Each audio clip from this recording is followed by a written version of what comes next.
And we have other like really nice slide notes from our residents to the book. She, the security was Wow. That was so depressing. I turned off the music and I was just like. All right, folks, welcome back. Welcome to CRD 402, Assessment and Evaluation of Community Services, which no one remembers, but that's okay. We're all in the right place. That seems ridiculous to ask, but true story. One time I was teaching a class, I don't even remember what the class was. I think it was financial management. The third day of class, someone came up to me after class and was like, I think I'm in the wrong place. Oh, no. Different major. They were like, same classroom number, but supposed to be in a different building. Third class before they realized they were in the wrong place. So I do check and make sure we're in the right place. Okay. I always start classes with a story. Apologies, most of you have probably heard this. How many of you have heard this story in English? All right, there are a few of you who did not. Sorry, I wasn't trying to shame you. I was just making sure I had at least one person who hasn't heard the story. For those of you who have heard it, it's a good story. And I'll give a little sped up version of it. Okay. The story is about my favorite topic, me. Thank you for those of you who laughed. We're gonna get along well. But the story is really about more than that. It's about all of us, what we do and why we are here. So I grew up in this little tiny town, Covington, Virginia. If you were just gonna go over the mountains there, you'd be in West Virginia, a town of about 5,000 people when I was a kid, maybe even less than that now. So super tiny town, looks like this beautiful, idyllic, small mountain town, right? And it could be that, but reality was a little more like this. So this is the paper mill. Paper mill is the major employer in town. Anybody ever been around a paper mill? It stinks to high heaven, right? Like stinks very badly. So it was always depending on which way the wind was blowing, whether you could smell it from your house that day. But because this employed most of the town, people would refer to that smell as the smell of money, because that's where jobs were. But in a small town, this is the house I grew up in. I took this a few years ago when I was back visiting. My family doesn't live there anymore. I always clarify that because like my family would not do the tacky Christmas decorations. Apologies if you do, but that would not have happened. But yeah, that is the house I grew up in. Back here, you can kind of see it, is the Jack Center. So I grew up going out and spent lots of times like fishing in the river and pulling out fish. And you throw them back because we were downstream from the paper mill, so you would never eat anything you pulled out of the river because that was nasty. But it was a fun thing to do as a little kid. Lots of great things in a small town. Here I am and my sister in front of my house. This in Covington, Virginia. So this looks like Kmart, right? Good old basic strip mall. I jokingly refer to this as the Community Recreation Center. Because on a Friday or Saturday night in Covington, Virginia, probably to this day, I haven't been back in probably 10 years. But probably to this day, if you go here on a Friday and Saturday night, this parking lot is packed. Stores are closed. There's not that many stores, but there's a few more around. But the parking lot is packed with folks like yourself and high school students and young adults. You'll have everybody either parked or literally bumper to bumper traffic driving around in a square, just hanging out because there is nothing else to do. Okay, so people just go to the parking lot and they hang out. So not a lot to do. So as a kid, I spent a lot of my time here and in similar facilities. This is Jackson Street Park. So I played baseball, basketball, football. In rural America, it was baseball, basketball, football. There was nothing else. There was no soccer. There was no lacrosse field. I mean, there was no soccer. Think about that for a second. So baseball, basketball, football, spent a lot of time there, learned a lot of lessons from those programs. I was a really quiet, shy kid. But through sports, I learned self-confidence. I met adult role models. I felt a sense of community. All these great things that we can get out of sports for me came through here. When I was in seventh grade, 12 years old, my family moved just about 2 hours away. So like here to Flagstaff, right? But you grow up in a really small town. Anybody grow up in a really small town? A couple of you, kind of. Okay. If you grew up in a really small town, 2 hours away is like an eternity. It's another world. Okay. As a kid, at least. So my parents moved to a town, Christiansburg, Virginia. Actually, size of Flagstaff, maybe a little smaller, about 35,000 people. But to me, that was a big deal. First time in my life, I got pizza delivered. I was very excited as a 12-year-old kid to get pizza delivered. A small town, but near Virginia Tech was right down the street in Blacksburg, Virginia. So we got a little more life from the university. So that here I am playing JV basketball. This is the high school I went to. So it's kind of hard. Okay. That first summer, we had just moved there, and I kind of got the tail end of school. So that first summer, I didn't have any friends. I didn't really have anything to do. So I signed up for a tennis class that was offered by the Parks and Recreation Department.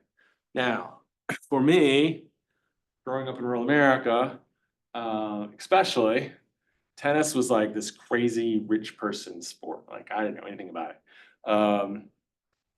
But I saw this class offered in the Parks and Rec department, and I'll always remember this. It cost $3, and you brought a can of tennis balls for first class. So $3 and a can of tennis balls. Now, my dad worked in a factory. My mom was, we now say is administrative assistant, which said secretary at the time, part-time. We did not have much money, but I knew they could do this. And I was like, that's kind of cool. Like we used to go camping, and there was this tennis court at the campground, and we'd take these old rackets and tennis balls and do what I knew to do, which was play baseball, with like the net post being first and third base. But I was like, oh, that's cool. I'll try it. So I signed up. The very first class, this was the racket I took to the very first class. My parents are a bit of pack rats, so I found this recently. I always have to clarify here that I am not this old, but that's what we had. Like we were past the age of wooden rackets, but that's what my parents had. In tennis, there is not girls rackets, boys rackets. There's just tennis rackets. There's no gender.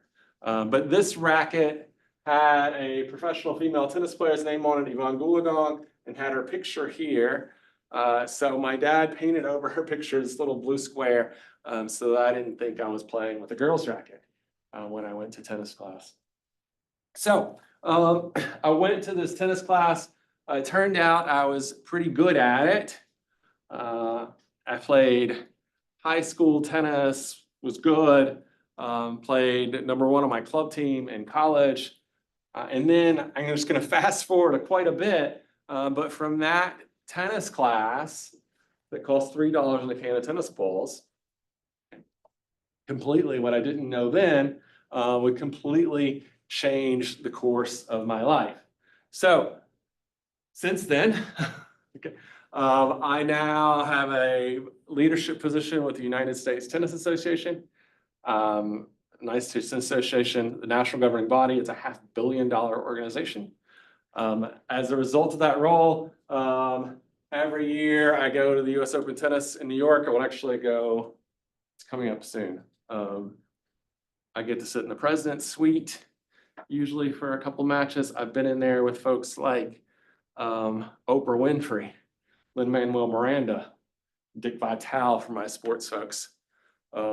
Actors and actresses who I never know who they are. I'm not good with my actors and actresses, but there's always famous people in there. And it's this weird world for me, right? I'm always like,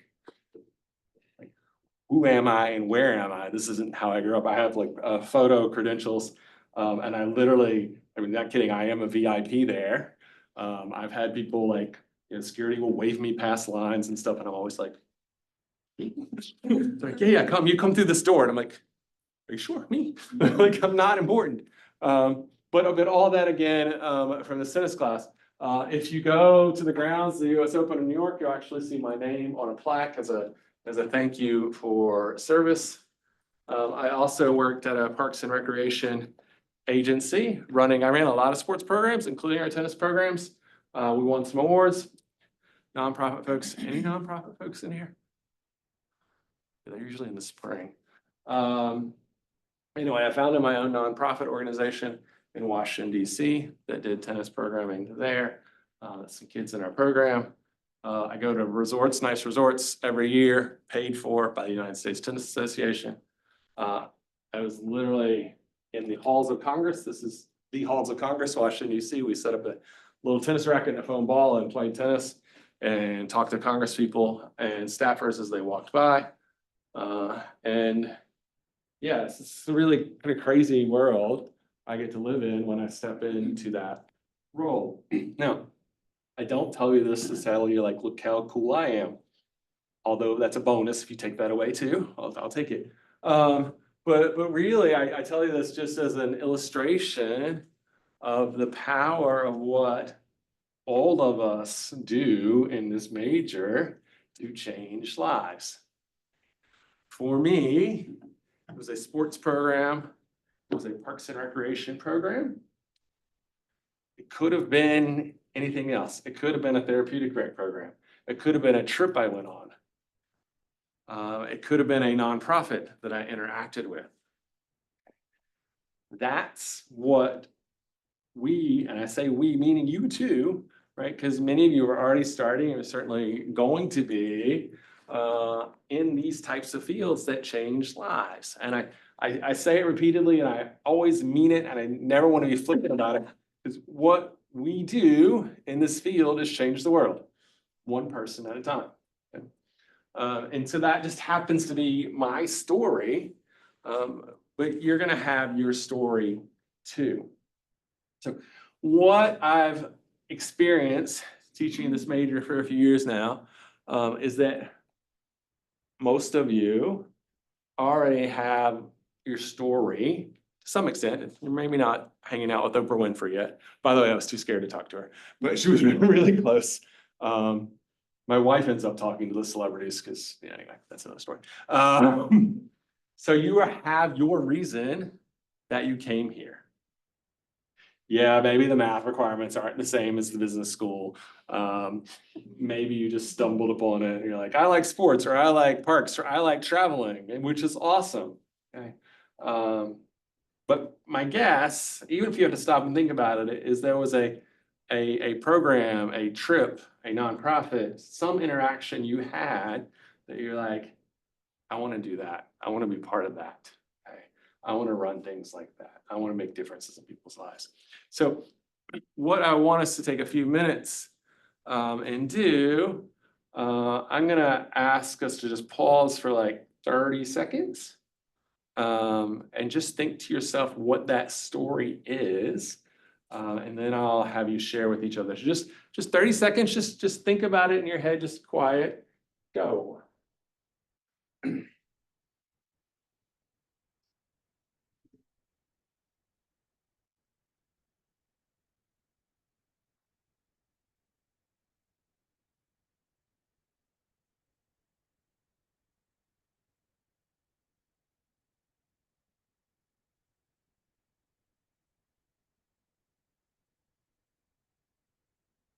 Okay. This clock is broken. It's going to drive me crazy. I need to figure out how to fix that. So now go ahead. Most of this point in your career know each other. So tell a friend or make a new friend. Just kind of twos, threes, whatever. It doesn't matter. And share your story. I'll give you a minute or two. Go. Talk to each other. Yeah.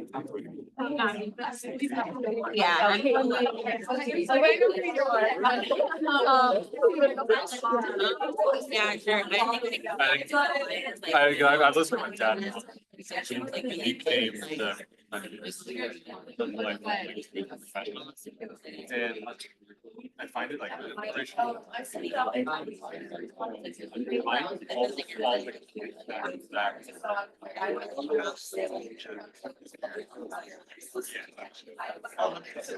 Yeah. Definitely get to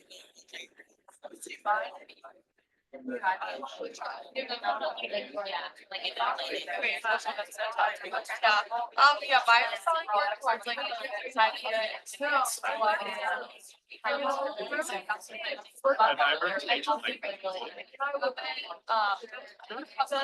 that's better than like. Oh, no. And I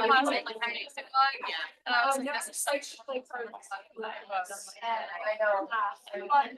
I know, I'm so happy. I don't want to. I feel like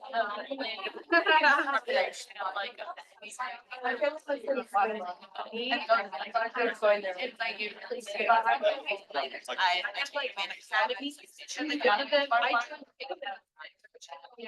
Hospitality. Culinary. But yeah, I think I would like salary around. Do that. I feel it's low. 30 more seconds.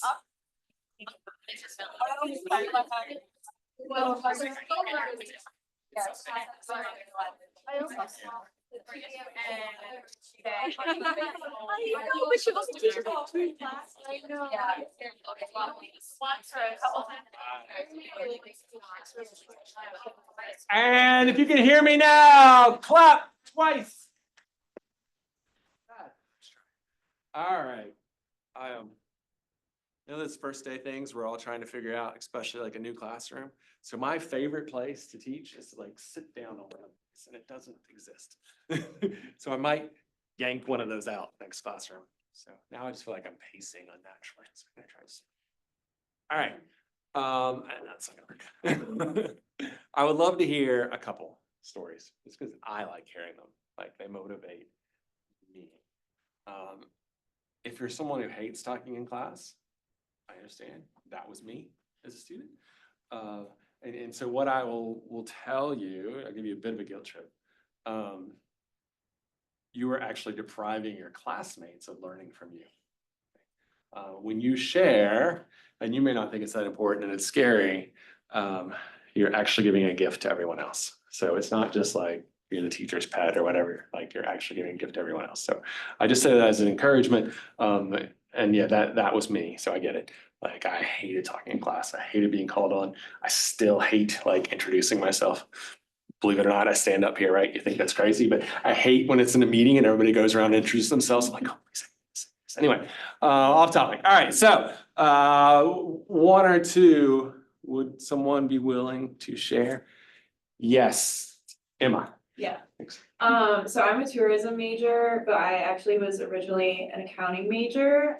So when I was kind of thinking about what I wanted to switch my majors to, I also transferred from a different college as well.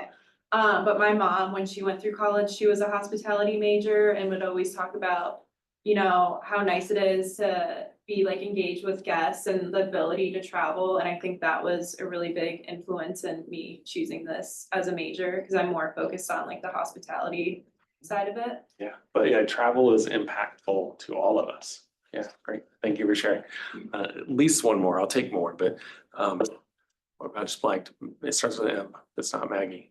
Megan. Megan, thank you. Yeah. It's like that would be the obvious answer. Yeah, go ahead. So I'm a recreational therapy major and I chose it because I worked at a dementia clinic and there was this one lady who was blind, but she wanted to paint. And so she's like, can I paint? And I was like, yeah, I'll make borders with my hands. And I got paint all over me that day, but it was really worth it because I liked seeing her happy. Yeah, So, it's amazing the power of recreation as a Yeah. healing modality. Would anyone else like to share? I won't force another one. Yeah, tell me your name first. Willa. Quilla. So I originally was like a psych major, but then I realized it wasn't for me, so I did change to be a TDM major. But I feel like my why is my mom's a flight attendant, and she was very big on. I'm from Indiana, so like it's a small state town, no one knows where it is. Yeah, so she was like, this is not like, this isn't everything, like, you don't have to stay here, like, see the world, meet new people, like, you're confining yourself and like, not like, I guess like going into like your full like potential, just like being confined in one space. So I feel like that's like my why, like, I wanna like see everything and meet everyone and then, yeah. No, that's great. Thanks for sharing. Right, okay. So the biggest reason I do that is for you all, see if your last semester classes are close to your last semester classes, right? And I acknowledge that sometimes college starts to feel like a grind. And there will be times during the semester, hopefully it's not the beginning of the semester, hopefully now you have that like first day energy. But there'll be times where you're like, this is a grind, I'm tired, okay? I'm tired, I'm over it, I just wanna go out and do my thing, okay? Those moments will happen, they're normal. When those happen, go back to your why, like, why are you doing this? Why does it all matter? Like, why are you here? Because that, I think, will help you get through it, okay? I used to try to connect the story to evaluation, and then I decided I didn't really need to do that. It's good enough on its own. All right, let's do the general stuff. So first, my little quick bio. First of all, well, I'll get there. This is my wife, Bobby. This is me in the President's Suite of the US Open. Bobby's amazing. She's a trauma therapist. She does a ton of international work. She's down in Malawi and Nepal and Kenya and Guyana and all over the place as a trauma therapist. So that's Bobby. One thing you will remember about me, if you remember nothing else, I guarantee it. Bobby has a famous cousin. For those of you who know, don't spoil it, okay? Because I'm going to tease it out a little bit more than I normally do. Okay? Bobby was not born yet, okay? This is her famous cousin. Any guesses yet? Can we recognize that person? All right, let's go a little bit older. Here's Bobby, she's now in the picture. Here's her famous cousin. Bill Nye. That's Bill Nye. Yeah. Yes, Bill Nye is, That's crazy. I don't know what he makes, second cousin, he's not my cousin-in-law, but whatever, like, he is her, he's a generation older than us, he's, her mom's maiden name is Nye, so he's really her mom's cousin. Now that his career is slowing down, I see him a little bit more. I saw him this summer, he's exactly what you think he is, like, he's a big dork, in the best of ways. The difference, I think, is he has quite a bit of a potty mouth. Really? So yeah, it's hilarious. I think it was like too many years doing children's television. And so like it has to come out. And I also think that because actually that through the years, I think that's calmed down. But the first time I met him, which was at a funeral, I was like, "Ooh, that's a little abrasive." And I'm not someone who offends easily, but it was like F this and F. Whoa, Bill, like easy. I think. But yeah, Bill Nye, I do know him a little bit. Bobby knows him fairly well. I have two dogs, okay?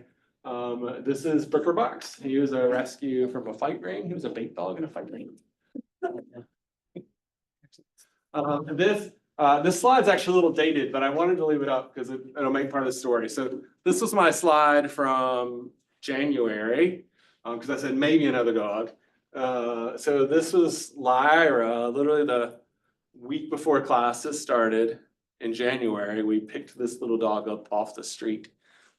Someone had dumped her. So at the time, I was like, I don't know. I love dogs, but I don't know. Like a little puppy, not sure if I'm ready. But you can see she was super adorable.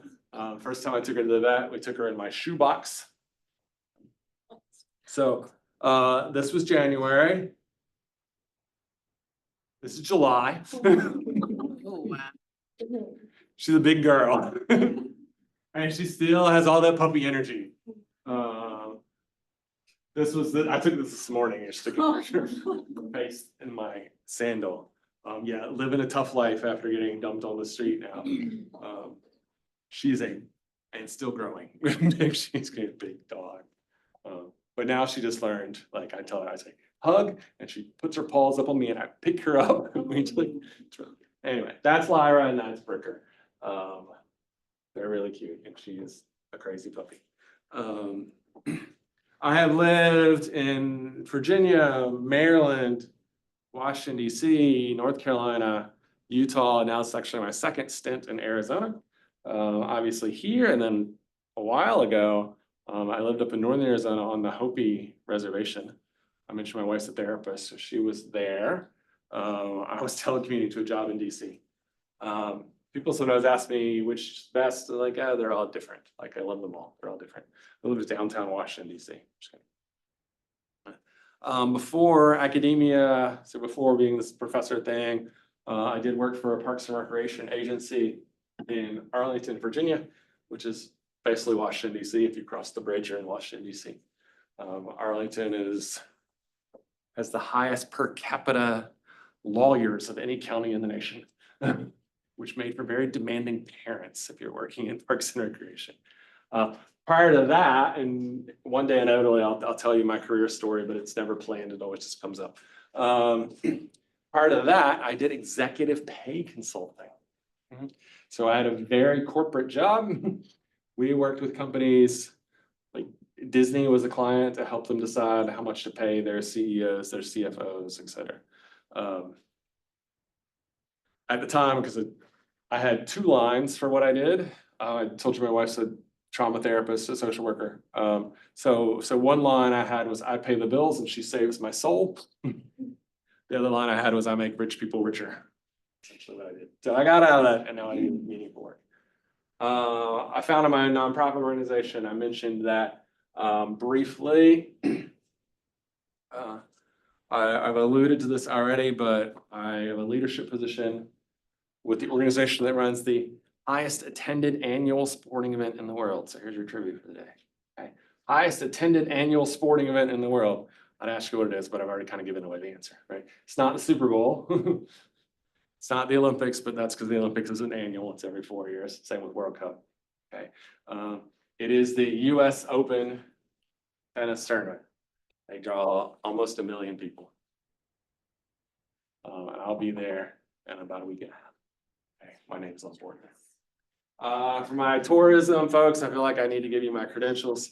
Okay, so this is kind of my travel history, 44 states, and then all these countries. Not at Nick levels, for those of you who have Nick, it's a whole nother world. Yeah, he's almost done the entire world. I spent, this is a little bit dated now, but it's still interesting. Fall of 2022, I had sabbatical, and we spent sabbatical. We spent 3 months in Nepal, 6 weeks in Kenya, and another month in Malawi. And before that, we went to Greece and Turkey, which was vacation. So Turkey, Greece, Africa, Nepal. I'm guessing that's Kenya, but it could be Malawi. Nepal.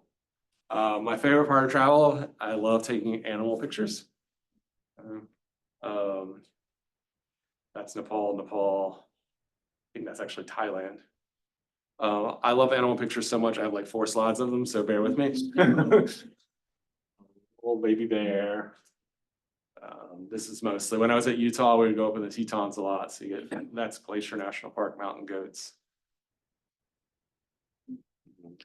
Kenya safari, so the cheetahs, the zebras, the lion, my favorite, the leopard, which came like right past our vehicle. It was crazy. The other thing I do, so faculty, actually I hold a class list, but some of your faculty teach, and that's what they do primarily. Some of us, like myself and Nick, half of our job is doing research, which is particularly relevant in this class. So that's half my job. So what do I study? I do a lot of sense community stuff. I do increasingly a lot of stuff around behavior in sport, particularly youth sport, as you know, parents are perfect angels, right? For my sport folks, I've done a lot of work with the Utah Jazz on that, coaching styles. I've done a little bit of youth sport tourism. Youth sport tourism, is an $18 billion business.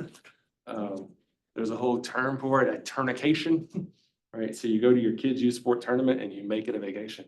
So I did a lot of work with Gilbert actually around youth sport tourism, because Gilbert has this incredible facility that just brings in out of town teams constantly. And yeah, you get to a little bit of international work now as well. All right, so that's me. So let's talk about the course and give you that general rundown. So again, although I'm not sure I've actually even said it, I am Eric. You are welcome to call me Eric. That is fine with me. Sometimes people are like, nope, that's weird, can't do it. And that's as fine as well. If that's like, and somebody like, no, my parents would kill me if I called my professor by their first name, then it's Dr. Legg. If you're gonna be formal, then I worked really hard for that PhD, so let's use the doctor. The only thing I will tell you is I have a name. So if you say, hey, professor, I will respond with yes, student. So Eric or Dr. Legg, whatever you prefer.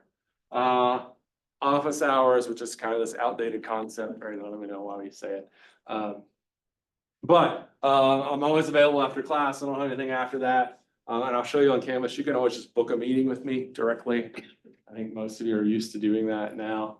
I'm also in my office a lot. So if you're ever on the 5th floor of UCent, which I recommend, there's great study space up there. You're welcome to walk by. This is my cell phone. Okay.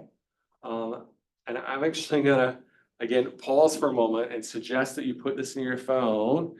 You are welcome to text me. Texting me oftentimes solves problems quickly, but waiting for the email or waiting for class.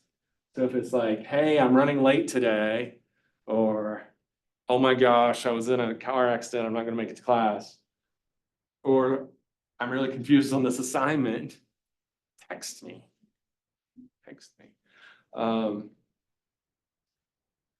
I've had students sometimes be like, I'm struggling with this assignment, and they'll text me at night, and I'll be like, hey, you wanna jump on Zoom really quick? And we do, and figure it out. Okay, so don't be afraid to do that. It is, I don't know how well you can see that, but it is 202, so it's my old Washington DC number. Okay, 202 680 0065. 202 680 0065. I have a relatively healthy presence on LinkedIn. For those of you who are on there, if not, I recommend you start thinking about that. It's becoming increasingly important for professional connections. And I have lots of professional connections. Less so in the tourism space, apologies, I know that's most of you. But you have other resources who have tourism connections.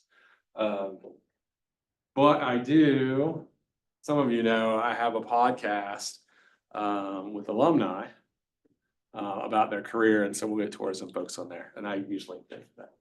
And then of course, email you can find. I feel like we're required to say email is preferred. It's the official communication of ASU. But whatever works for you is fine with me. Okay. Just communicate. All right. We do have a book for this class. That's the maybe bad news. The good news is it's free in the library. The ebook is in the library. Okay. So if you want the hard copy, some people prefer a hard copy, go get it. You should be able to find it used by this point on Amazon. It's been out for a few years, but if not, the ebook I think works fairly well. On Canvas, I literally link to that section of what your reading is for that time. Our readings, most, not all, are pretty short. So I think it's fairly easy to read electronically. Electronically also gives you the ability to search. So again, feel free to save yourself some money. and use the ebook if you've already bought it. Bookstore accepts returns, as does Amazon. iClicker, folks use iClicker in other classes? I see some yes, although I only see yeses from the people who know. You moved. You see, I was like, all right, so, we're gonna use iClicker, A for attendance, always for attendance, and we'll use it sometimes interactively in class. So if you don't already have iClicker, go ahead and download it from the App Store. For those who already have it, you're gonna wanna enroll in this class, so you're gonna search for me. I found in the past, the easiest way to find it is just search by my name, so just search by Legg, L-E-G-G, and you should find this class and go ahead and enroll in it. If you have questions about finding me or finding the app, let me know, or ask someone next to you. They probably are actually better at the student facing side than I am.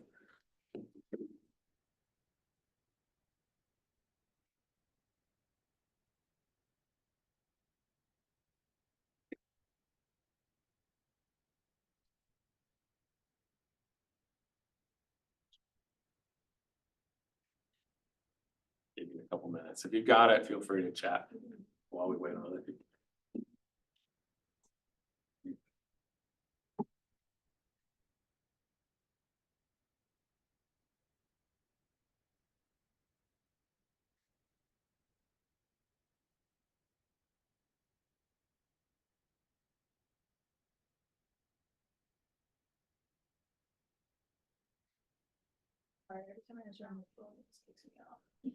That's okay.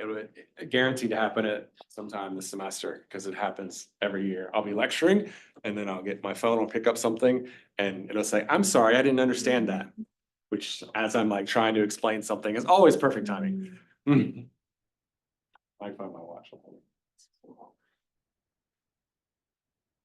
you're having any troubles, just raise your hand. Issue Wi-Fi is not always the best. Search Legg, L-E-G-G. Thank God it does this stuff. Sometimes I have to do it all.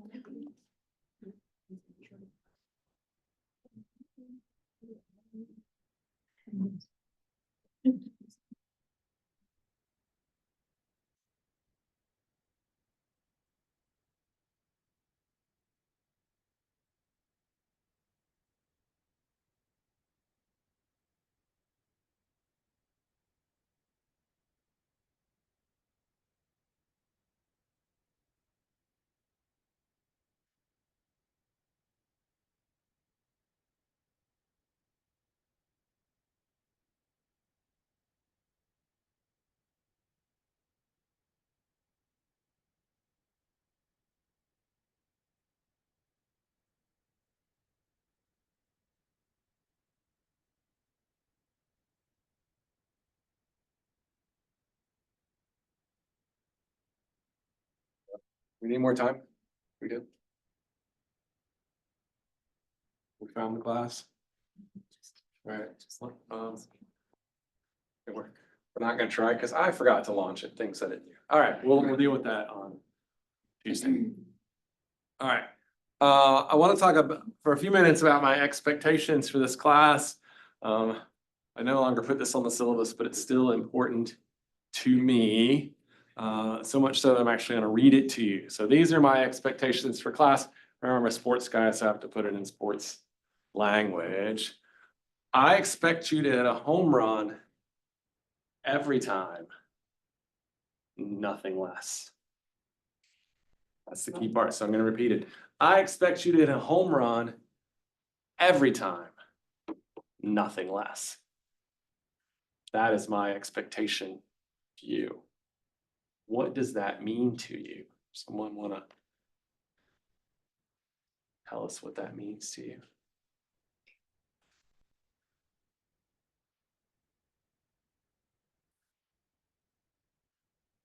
Yes, thank you. So if we give 100%, you'll give 100%, so what we give is what you got.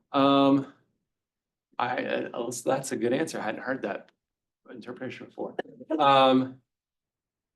Yes, kind of, except hopefully I'll give 100% whether you do or not. But I appreciate that reciprocity. What else? I'm kind of setting you up here because someone always gives an answer, but all right, I'll help you out. Does this mean give your best, give 100%? See some heads nodding. Now I've set you up. He's like, he's trying to trick us. What is it? I haven't figured it out yet. I am a little bit trying to trick you. I won't normally try to trick you. So can you give your best and not hit a home run? Yeah. Can you give your best and strike out? Yeah. Do the best baseball players in the world strike out sometimes? Do they hit a home run every time? No, of course not. Okay. So my point here is, I expect of you, and I want you to expect it of yourself, every time you turn something in, every time you come to class, you knock it out of the park. Okay.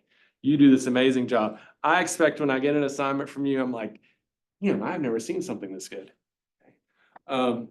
Now, I expect that not because I'm crazy, but because every semester I see it happen. I see it happen. I know you're capable of doing it. Okay. And I also think it's important that you know you're capable of doing it. That doesn't mean it's really going to happen every time. So what you and all of us together, and this is good life advice, have to kind of find the balance of is have that expectation that every time it's going to be amazing and realize that sometimes we fall short and we have grace for that too. Okay. But it starts with having that expectation. Okay. Expected of yourself, I expect it of you as well. Okay. So that does mean come to class prepared. Okay. Complete assignments on time. Think about when you turn on assignments, think about work and think about wanting a promotion. How are you going to impress your boss? And while at some level I give you grades, well, I do, not at some level. For many of you, the more important thing I will give you one day is a recommendation letter. You're going to ask for those all the time. Okay. And I can tell you if that's where it's a difference between like, oh, you got an A and like, oh no, you really invested. Like people who maybe got an A and kind of passed by get to like, so-and-so was in my class on this semester. This is what we did in the class. This was their grade, period, sent. Okay.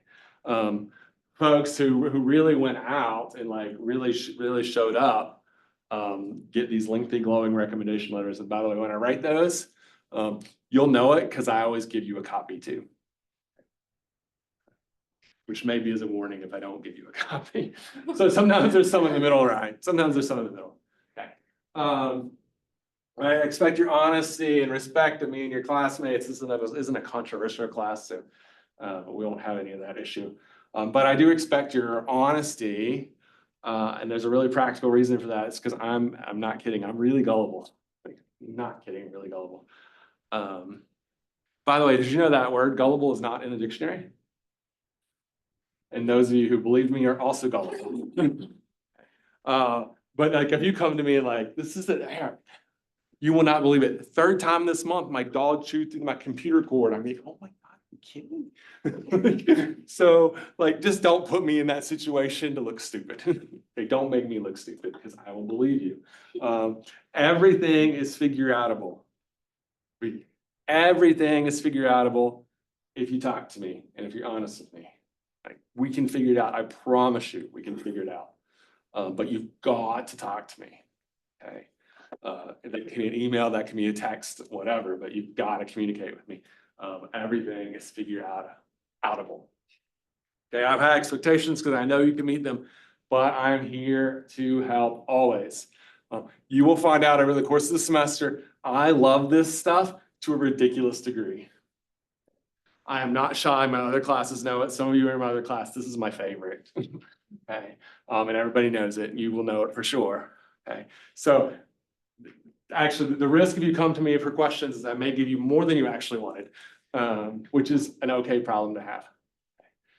So always feel free to ask about any assignment. If you're just not sure, struggling, want me to look over something, like I like doing that. And I'm not kidding, this will become more relevant as we get to final projects, but final projects especially, I'm used to getting texts at 7, 8, 9 PM, like I'm confused and me going, let's jump on Zoom. Again, I'll remind you of that later. It's probably not such a big deal early in the semester, but do feel free to do that. So, course values, we just talked about that first one, right? High expectations, but have support and grace. Okay, high expectations, but we have grace with all. Flexibility and grace, we talked about that. Mistakes are okay. Mistakes are how we learn. If you are not making mistakes, I am not teaching you enough. I am not challenging you enough. Okay. Some of you have gotten to this point in college and you have like perfect scores. Okay. Some of you are laughing, that maybe you don't, that may not be you, and that's okay too. Okay. Not likely to happen in this class. Okay. You are going to make mistakes. That is how you're going to learn. Okay. The material in this class, for many of you, not all of you, but for many of you, this might be the hardest class you've taken. Now, before you're in a total freak out about your grade, because I know some of you, all you see when I talk about this is grade, you're a grade. I forget the percentage, but certainly a majority of people who take this class get an A. Okay. Part of that is there will be bonus assignment opportunities. They're all due at the end of the semester. The way those work, they're new skills. They're things related to this class we don't cover. So you'll get like a video or whatever that explains it and a chance to do that skill. That's a fair amount of points. So if you're like, I really care about my A, then it's really easy to get one in this class. You just do those bonus assignments, do okay enough everywhere else, and you're gonna be fine. Most people get an A.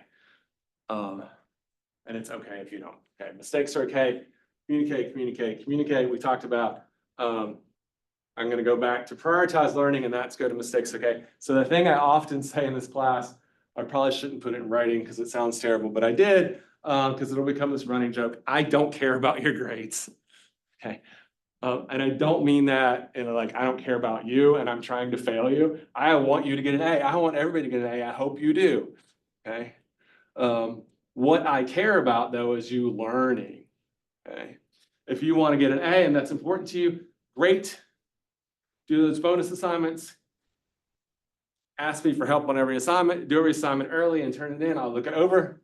I had a student one year who was struggling. This wasn't about getting an A, but it could work. Who came and sat outside my office for every assignment and did it outside my office. And so would ask me questions for every assignment. Okay? If that's important to you, awesome. Like we can make sure you get an A. It's really not that hard. Okay. If you're like, I really don't care about an A, I just want to graduate. C's get degrees. Okay. That's fine too. Like I'm not going to differentiate between those two. Like as long as we're all learning together. Okay. And everybody kind of has a different threshold for where that is. Okay. We'll have classes. Sometimes I'll call them stretch classes. And I'll be like, this is hard. This is advanced and this may not be you. And if it's not, that's okay. Okay. But we're going to prioritize learning. And you will hear me say probably multiple times, it tends to become a joke. I don't care about your grades. I care about your learning. If you want an A, we'll get you there. Late policy, you don't need to read all that. That's just to help me. I changed it this semester. I changed it very subtly in the syllabus because it's making me a little bit nervous. But here's the subtle change. Okay, assignments are due midnight the day before class. I did that so I realize not all of us do it the same way, but I think that's what most people do. All right, so here's the key change. Work may be submitted late for up to 3 days. Work submitted after 3 days will not be accepted and will receive a grade of 0. Okay, let's read that first sentence again. Work may be submitted late for up to 3 days. What do you not see in that sentence? Wait, read it one more time. Work may be submitted late for up to 3 days. What is not in that sentence? Will be, Huh? will be, is that maybe? No, I hope it's not will be. I get what you're saying now. You may submit up to 3 days late. What might you expect of me to say there? Maybe it's just I know what it normally says. The percent that you would take off. Yeah, there's no deduction. Okay. Good eye. There is no deduction for late work up to 3 days. Sometimes life happens. I'm gonna call out my colleagues a little bit here, and I've been guilty of this too, because we will sit up here and be like, in life, you need to figure out to meet your deadlines. And that is true. That is true. And it's also true that sometimes we miss our deadlines.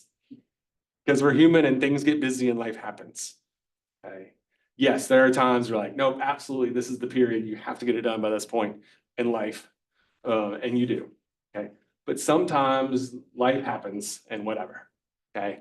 You got a 3-day grace there without deduction. If you're sick, whatever, had a bad day, whatever. Okay. 3 days, get it in, it's no big deal. Okay. Now, are there consequences to that? Like informal consequences? Absolutely, there are informal consequences. When we talked about recommendation letters, if you're turning everything in late, I might be like, but it's not gonna hurt your grade. And by the way, if there's something extreme and you need more time than that, we can figure it out. Okay. And Canvas, and it's a bit to encourage you, Canvas will show it as late. That's a bit of like social pressure to try to get in on time. Because also, right, the later you get it in, the later it takes me to get back to you, and there's a snowball effect. So I don't recommend it, but sometimes I have students be like, I had a bad day, I didn't turn in the assignment. And they just like think they're screwed, because I know all of us have different policies, and that makes it confusing. Okay, but you're not screwed in this class. You got 3 more days. Okay. Try not to take advantage of it, but it is there for you in case you need it. The rest is kind of standard syllabus jargon. Attendance. So I do attendance also a little bit differently. Each class is worth roughly 1.5 points. It's real simple. You show up, you check in, get that class's points. Okay. You don't show up, you can still earn those points. You have to meet 2 criteria. Okay. Criteria number 1, you tell me in advance that you're gonna miss class. Okay. You tell me in advance, then you get half those points back, right, for that day. And you can just be like, hey, I'm exhausted today. Hey, I'm sick. Hey, I have to work. Whatever. And again, that doesn't mean there's not informal consequences to not being in class. You will learn better when you were in class. I highly encourage you to be in class as much as you possibly can. You will learn better. Okay. But life happens. Okay. So tell me in advance. And sometimes that's 5 minutes in advance. Like, I had an accident that's happened, but I hope it doesn't happen, but I had a flat tire. Like, shoot me a text. That's part of what I gave to you. Okay. So that gets you half the points. The other thing, I record every class and post it on Canvas, which also can be a good study guide. So to get the other half, you go on Canvas, watch the lecture, fill out a key concepts form, which is an idea I stole, but it's really just like, give me a quick summary. Tell me enough to show you actually watched the class lecture. Okay, and you get all the points back. Okay. So if you have to miss class, you can make up the points. Plus, more importantly, like actually learn the material while watching the class. Yeah. When do you have to get the key concept form do you buy? 'Cause I think I say a week, but to tell you the truth, I don't pay a lot of attention. Now, granted, if it's not going to be the end of the semester, right? And generally, if you don't do it in a week, you're not going to do it anyway. So, I do, and unfortunately, I had to do this because someone saw this and decided to abuse it and never come to class. So 8 class limit. The syllabus language says you miss 8 or more classes without like formal excuse, so all the university approved reasons, that you will not receive a passing grade. Reality is, if you're getting to that, first of all, if you're getting near that, you're going to be hearing a lot from me. And again, everything is figure outable. There may be a legitimate reason and we'll figure it out. But I had to put that language in there because this is how we get all policies, because someone took advantage of the other side one time, decided they weren't going to come to class all semester. I was like, yeah, that's not going to work. It's not going to work because you don't learn. It's also not going to work because a part of learning is the community. And so you're missing out on that community and your classmates are missing out on you being in that community. So come to class, it's important, it's where you learn best. Life happens, if it happens, make it up, move on, life goes on. Again, I just copy and paste syllabus language here to help me. My slides are usually not this ugly. Actually, they're never very good. But anyway,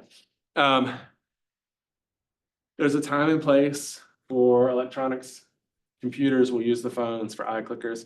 I highly recommend, I don't require, but I highly recommend you think about taking notes by hand, not on your computer. Okay.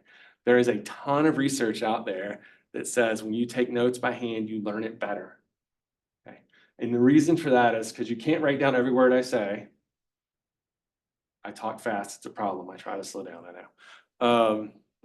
So when you take notes by hand, you're forced to digest what's important. Okay, so you're more actively engaged. When you're typing it out, you're just like, and you're not necessarily engaging. Okay. So highly recommend you take notes by hand. I'm not judging you if you take them by computer. And there may be a legit reason for you to do that. That's your decision, but at least consider taking notes by hand. Course assignments. So we have 7 of these. I call them application exercises. They're basically taking the skills we learn in class and applying them. Okay. So each of those is very different because it depends on the skills.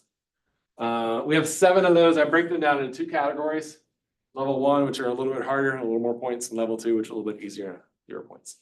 7 of those. We do have 2 exams. Those are actually in class. I'm old school like that. Exams, I will tell you, again, to try to ease some of your anxiety, you will know exactly, almost exactly what questions are going to be asked on the exam before you show up. The review guide says, here are the questions that will be on your exam. Now, before you think that's super, super easy, they're all applying to a situation. So I'm going to give you a situation that I won't tell you in advance. And then you'll answer the questions. But you're going to know what the questions are. You've just got to be able to apply it to a situation. Okay. 0 surprises. We do review sessions. We do review sessions in class. We do a nighttime Zoom review session. I give you every possible resources. I do review podcasts, review videos, every possible resource to succeed. Okay. But we do exams. A final project where we will collect data, analyze the data, and write it up. This semester, I'm still working out some of the details, but it's going to be a bit of a, not exactly a self-study because you're in class, but we're going to look at things like your happiness and mood and what impacts that. So instead of, as we frequently do, we go out and we get other people to fill out a survey. You're going to be filling it out probably multiple times throughout the semester so we can track it. So you're going to be analyzing your own data. I haven't exactly figured out what we're measuring, but that's the idea. You're going to be looking at yourself and then generically us as a class. If you have something you really want to know about, let me know now before we finalize that, but that's what that's going to be like. 1 or 2 people, okay, for those. So this is not a group project. I know you do a ton of group projects here. This is not a group project in the traditional sense. I would say a slight majority probably choose to do this by themselves. No reason you can't do it by yourselves. I actually think it's easier by yourself. But some people are like, no, I really want, me and my bestie have done everything together. We're still gonna, okay. Attendance, class participation, we've already talked about. And the last thing are what I call REQs, or reading engagement quizzes. These are short, super, super short quizzes on Canvas about the readings. You can take each one up to 3 times. There's really very little reason not to get a perfect score on this. I mean, what I'm saying, like, they're really short. I think the longest one might be 10 questions, and I don't even think that's the case. I think most are 4 to 6 questions, okay, about the reading. Okay, and it's just so, hopefully you come to class with some idea of what's going on. Okay. Again, you can take it 3 times. If you're using the ebook, you can word search. This is one of those moments where like, I want you to do it. I want you to actively read. The textbook is good. And I wouldn't use it if it's not. It's really good. It's fairly simple to understand. Most of the readings are fairly short. I think it's a very good supplementary resource. I promise you I wouldn't give it to you otherwise. I don't use textbooks for my other classes, but this one is good. So this is my way to try to get you to read the textbook. This is my one exception to late, okay? These are due when they're due, and if you miss it, you missed it. It's A, not that many points. And B, you'll actually do 9 of them and only 8 of them count. So if you forget one, whatever, it's gonna get thrown out anyway. Okay, it's small points. I know this is pretty broad right now, but what questions do you have? Okay, let's look at Canvas, because I know everybody sets up Canvas differently. And we all think that our way is the best way.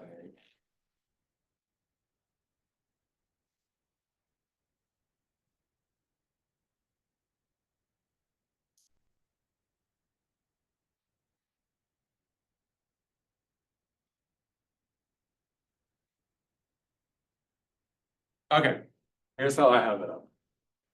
I try to make as much as possible accessible from the front page. Access the syllabus. Sorry, the syllabus is what it is. There's a lot of required stuff there. I actually don't think it's the most useful tool in the world, but it's required. Course outline, this is what I think is helpful. So if you click on that, you will see, here's what we're covering today. Here's any readings you needed to do. Here's anything that was due before class. So there's an REQ, there's the assignment. Okay. This is where I go before class. From like, what are we covering today? This is where I go. Modules and daily class plans. So if you want a little more detail, and this is helpful, so you click on this, you go to the day. So if you're like, what am I going to learn today? Well, at the end of the next 2 classes, you should be able to identify the 3 steps in evaluation, classify variables, operationalize constructs, okay? Discuss the value of scales versus single item. So if you're like, what are we doing today? That's where to find it. The other useful thing to find here are your readings. So again, it's going to click right to the spot in the textbook that you need to read. And then we'll have your assignments there as well.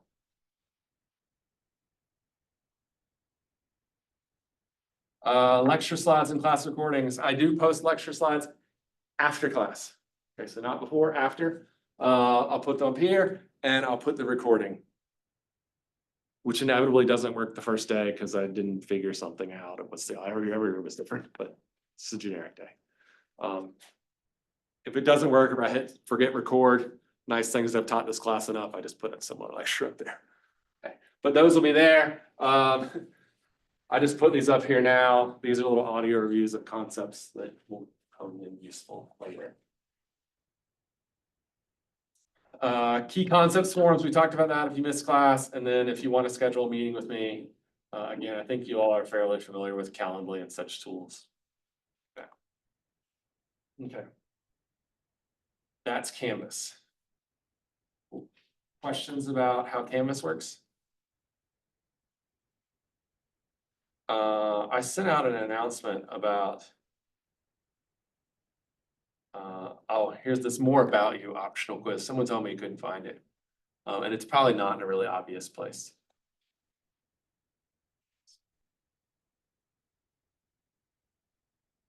All right, we're almost there. By next Monday, 11:59, and this will be the only time this happens, but you actually have 2 reading engagement quizzes to do. Okay. The first one is like a syllabus quiz. When are assignments due? And most of the answers are going to be silly. So Make sure you do that one. It should be easy points. And then the second one's about the first reading. Okay. That'll be the only time you ever have two of those due. But that is due Monday, and I will try, I never like to promise, but until you get in a rhythm, I will try to remind you those are there. All right. Last thing, I want to get a little information about you, and to clarify, this one we're all gonna do, this is little stuff. The other one that I post on Canvas is a little more serious, and that's to help me, like, if like it's helpful if you need to tell me, like, I am taking care of my elderly parents, or anything like that, that's helpful for me to know, that's like, can be awkward to tell me. That's an optional thing I put up there. This is not optional where I'm gonna do it.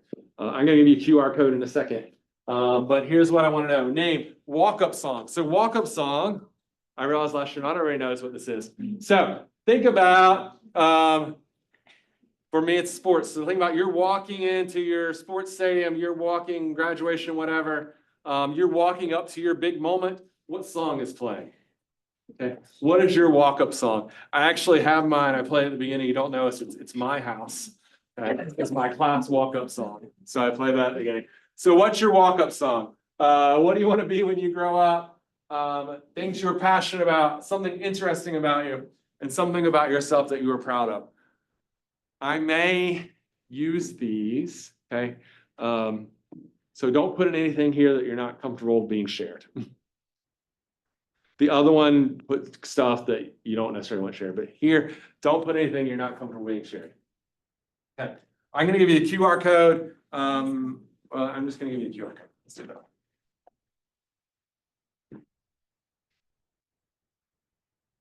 Okay, take a couple minutes on that.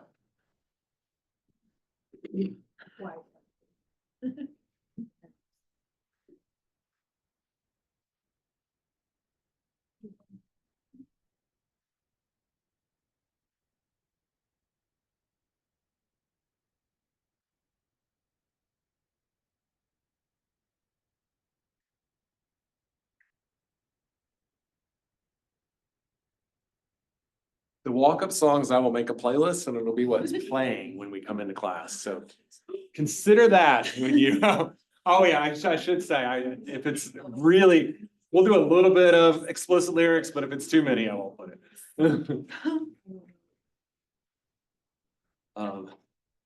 Although based on today, I have a feeling we're gonna have a quick turnaround from the class before us, so we'll see.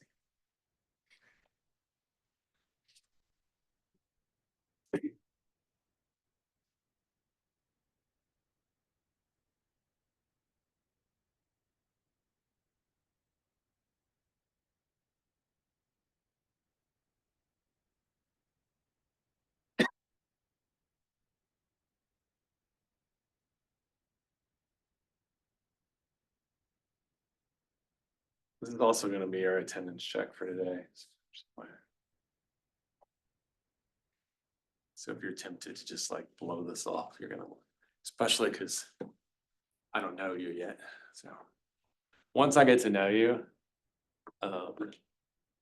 you'll find if you miss class and didn't tell me, you get a message from me right away. And that's because I'm worried about you, honestly. So you'll get a like, hey, you okay?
There's another class, they're gonna walk by here. Wow, they're taking a test on the first day.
Sad song on our playlist.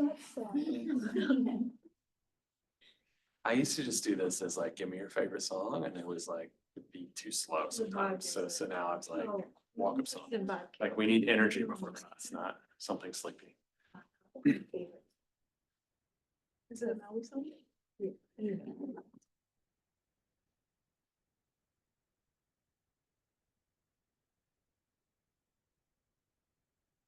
All right, folks, it is 1:15, so if you're not finished with that, please like.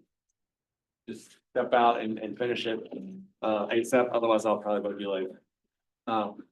Welcome back, I am, and I mean, super excited to have this semester with you, I'm not kidding, I love this class, like, to a ridiculous degree.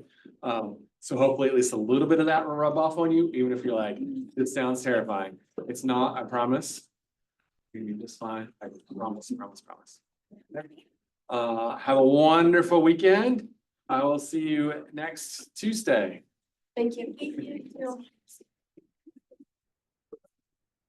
I think a couple of you, I don't remember who, needed to talk to me after class, so we might, let's just go out there in case there's another class coming out.